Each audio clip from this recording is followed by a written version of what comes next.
ভানুদা ছোটবেলা থেকেই ভয় জিনিসটাকে তেমন পাত্তা দিত না। গ্রামে সবাই জানতো ভানু মানে সাহস।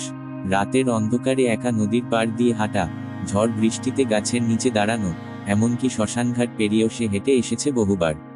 কেউ ভয় পেলে সে হাসত, বলতো ভয়টা মানুষের মাথার ভেতরেই থাকে, বাইরে কিছু নাই।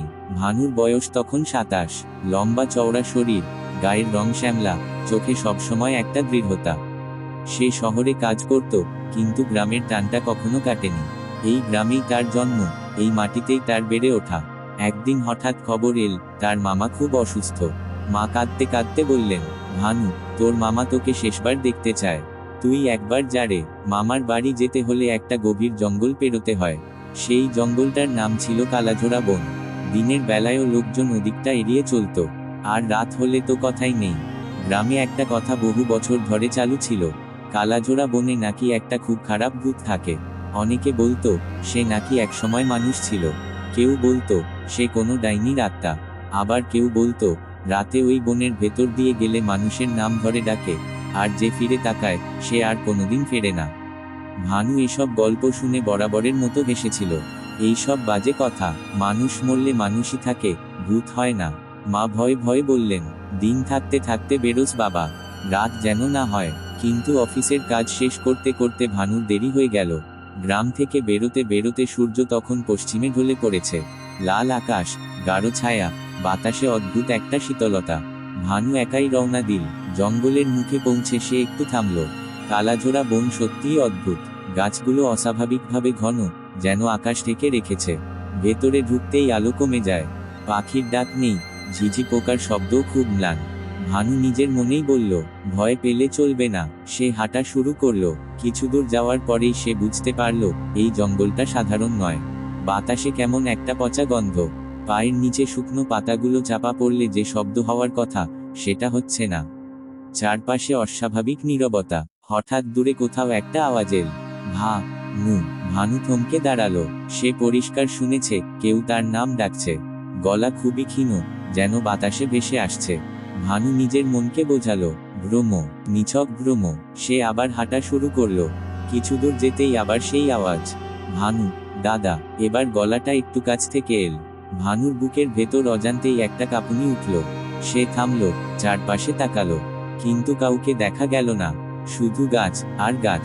সে জোরে বলল, কে আছে ওখানে, সামনে আসো। কোনো উত্তর এল না। ভানু হাঁটা দ্রুত করলো। তার মনে হচ্ছিল কেউ যেন তার পেছনে হাঁটছে।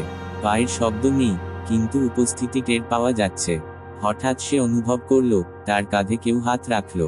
ভানু বিদ্যুৎ গতিতে ঘুরে দাঁড়ালো। কেউ নেই, কিন্তু তার কাঁধে হাতের ছাপটা এখনো ঠান্ডা। এবার ভানুর সাহসেও চির ধরল। সে জীবনে কখনো এমন অনুভূতি পায়নি। মনে হচ্ছে এই জঙ্গলটা জীবন্ত, সে দেখছে, শুনছে, অপেক্ষা করছে। হঠাৎ সামনে একটা খোলা জায়গা এল। সেখানে দাঁড়িয়ে আছে একটা পুরনো কুঁড়েঘর। ছাউনিটা ভাঙা, দেয়ালে শ্যাওলা। অথচ ভানু জানতো এই পথে কোনো ঘর থাকার কথা না।